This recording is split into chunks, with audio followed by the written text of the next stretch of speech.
Bismillahirrahmanirrahim. Assalamualaikum warahmatullahi wabarakatuh. Jumpa lagi dengan saya di Abil Maiwa Channel. Jadi teman-teman, channel ini merupakan channel pendidikan tempat kita berbagi tentang aplikasi pendidikan, Microsoft Office, serta tips dan trik komputer. Jadi di video kali ini teman-teman, kembali lagi admin akan berbagi sebuah video informasi yang judulnya tentang motivasi potensi lolos guru honorer afirmasi usia 35 tahun ke atas tahap 1 seleksi guru P3K. Jadi di sini teman-teman fokus ujian P3K guru karena sudah semakin dekat. Oke, tanpa basa-basi lagi kita langsung saja ke videonya. Jadi di sini sebelum kita lanjut, admin ingin menginformasikan sebuah informasi penting tentang materi tes seleksi P3K Guru 2021 yang mana ada 3 kategori. Yang pertama, kompetensi manajerial sosiokultural, itu waktunya 40 menit teman-temannya, jumlah soalnya itu 25 dengan 20 soal, bobot nilainya itu 1 2 3 4 dan 1 2 3 4 5 untuk sosiokultural. Jika teman-teman tidak menjawab maka akan mendapatkan poin 0, nilai maksimal itu 200 dan nilai ambang batasnya adalah 130. Nah, kemudian untuk wawancara waktunya itu teman-teman 10 menit, kemudian jumlah soalnya itu adalah 10, kemudian bobot nilainya poin tertinggi 4, 3, 2, dan 1. Jika tidak menjawab 0, nilai maksimal 40 dan nilai ambang batas 24. Sedangkan untuk kompetensi teknis, waktu dan menitnya itu adalah 120 menit, jumlah soalnya adalah 100, bobot nilainya jika benar 5, jika tidak benar 0 dan tidak menjawab juga 0, nilai maksimalnya itu adalah 500. Untuk nilai ambang batas ada di lampiran di permen Pan RB ya teman-teman ya. Sedangkan untuk totalnya itu 170 menit, kemudian jumlah soal 155, nilai maksimal secara keseluruhan jika menjawab benar semua adalah 740. Nah, di sini untuk nilai ambang batas lihat Permen Pan RB nomor 1127 tahun 2021. Kemudian materi tes teknis sesuai dengan jabatan yang dilamar teman-temannya. Bentuk soal semua materi adalah pilihan ganda. Jadi baik soal manajerial, sosiokultural, kemudian wawancara dan kompetensi teknis semuanya pilihan ganda, seperti itu teman-teman ya. Jadi bagi teman-teman yang sempat mempertanyakan untuk wawancara, jawabannya sudah kami jawab di sini bahwa untuk tes wawancara juga bentuk soalnya adalah pilihan ganda teman-teman ya. Oke, sekarang kita lanjut ke materi intinya tentang peluang yang pertama dari guru usia 35 di seleksi tahap 1 P3K guru. Yang pertama adalah teman-teman melamar formasi di sekolah induk itu tanpa mengunci formasi. Jadi bagi teman-teman guru honorer usia 35 itu ketika melamar formasi di sekolah induk ternyata posisinya pada saat itu tidak mengunci formasi, tetapi teman-teman tetap sukses mencapai passing rate untuk semua kompetensi. Nah, jika hal ini terjadi maka secara otomatis ini sangat membuka peluang teman-teman untuk lolos P3K tahap 1 teman-teman ya.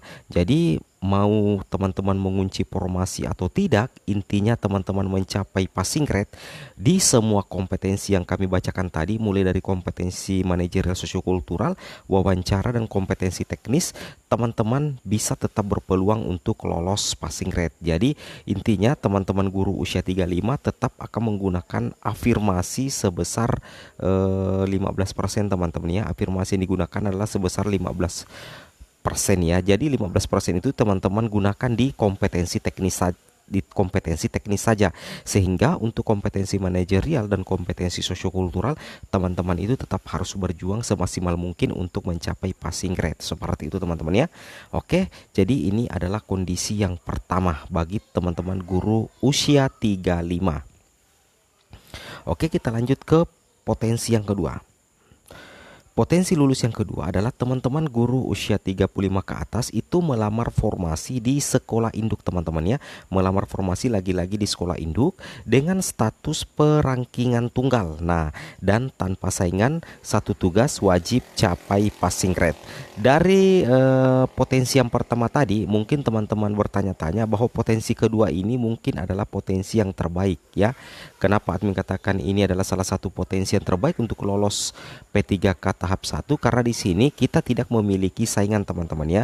Posisinya di sini kita tidak memiliki saingan dan statusnya adalah perengkingan tunggal. Nah, bagaimana contoh kasusnya? Contoh kasusnya seperti ini. Misalkan di sekolah induk itu ada satu formasi ya, anggaplah satu formasi guru kelas SD.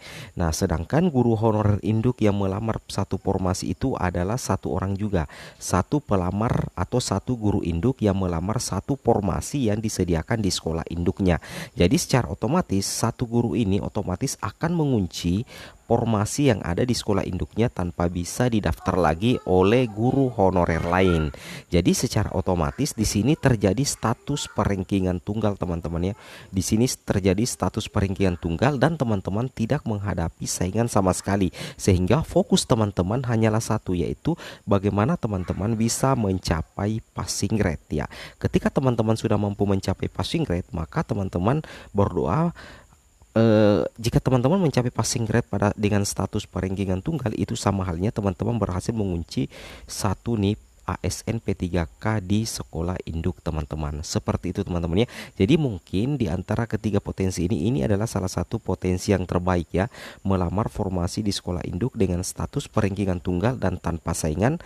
Nah, ini juga sebenarnya berlaku untuk teman-teman guru honorer yang tidak memiliki afirmasi sama sekali. Jadi bagi teman-teman guru honorer yang tidak memiliki afirmasi sama sekali dan masuk ke dalam kategori ini, melamar formasi di sekolah induk dengan status perankingan tunggal dan tanpa saingan, tugas teman-teman itu cuma satu jika ingin lolos menjadi guru ASN P3K, yaitu bagaimana teman-teman itu bisa mencapai minimal passing grade ya, baik itu kompetensi teknis, kompetensi manajer sosiokultural, dan tentunya tes wawancara. Seperti itu teman-teman ya. Oke, kita lanjut lagi ke yang ketiga. Potensi yang ketiga untuk teman-teman guru usia 35 sekaligus motivasi adalah ketika teman-teman menghadapi persoalan yang sulit, yaitu tidak disediakan formasi linier di sekolah induknya, atau di sekolah induk teman-teman guru honorer itu tidak ada formasi linier, maka dengan terpaksa teman-teman itu wajib melamar formasi di sekolah lain. Nah, jadi teman-teman melamar formasi di sekolah lain. Jadi ketika kita melamar formasi di sekolah lain, kita akan sulit mengetahui berapa jumlah guru honorer yang melamar formasi sasaran di sekolah lain. Begitu pula dengan kita tidak bisa mengecek siapa-siapa saja yang akan menjadi saingan terberat kita di sekolah lain pada saat kita mendaftar atau melamar formasi di sekolah lain. Dan kita juga tidak bisa mengetahui apakah di sekolah lain itu ada peserta dari sekolah lain juga yang memiliki afirmasi sertifikat pendidik, atau memiliki afirmasi kategori 2, atau memiliki afirmasi usia 35 seperti kita. Jadi kita tidak usah memikirkan itu teman-teman ya. Ketika teman-teman sudah melamar di formasi di sekolah lain, teman-teman tidak perlu lagi memikirkan berapa saingan teman-teman dan berapa saingan yang memiliki afirmasi. Teman-teman harus mengabaikan itu semua. Kenapa admin katakan bahwa teman-teman harus mengabaikan itu semua? Karena jika teman-teman terbebani, maka secara otomatis itu bisa membebani psikologis teman-teman. Ketika psikologis teman-teman terbebani, itu teman-teman akan sulit sekali untuk mencapai ambang batas, atau teman-teman akan sulit sekali mencapai passing grade. Seperti itu ya. Jadi teman-teman harus plong, teman-teman tidak usah memikirkan saingan teman-teman, dan satu tugas teman-teman adalah bagaimana teman-teman fokus mencapai passing grade. Nah, bagaimana teman-teman fokus mencapai passing grade. Nah, untuk potensi yang ketiga ini juga berlaku untuk teman-teman guru honorer yang tidak memiliki sama sekali afirmasi. Saya ulangi, untuk potensi yang ketiga ini itu juga berlaku untuk teman-teman yang tidak memiliki afirmasi, agar tidak terbebani psikologis ketika melamar formasi di sekolah lain. Dalam artian teman-teman guru honorer baik afirmasi tidak afirmasi, ketika melamar formasi di sekolah lain tidak usah memikirkan saingan. Abaikan saja saingan, fokus teman-teman untuk mencapai passing grade dengan cara belajar, latihan tryout dan sebagainya. Seperti itu teman-teman ya. Oke teman-teman, mungkin cukup sampai di sini video informasi admin tentang tiga potensi lolos guru honorer afirmasi usia 35 tahun ke atas di tahap 1 seleksi guru P3K. Jadi di sini teman-teman fokus belajar karena ujian P3K guru itu semakin dekat. Oke teman-teman, mungkin sampai di sini. Semoga video ini bermanfaat. Jangan lupa like, comment, dan subscribe. Assalamualaikum warahmatullahi wabarakatuh.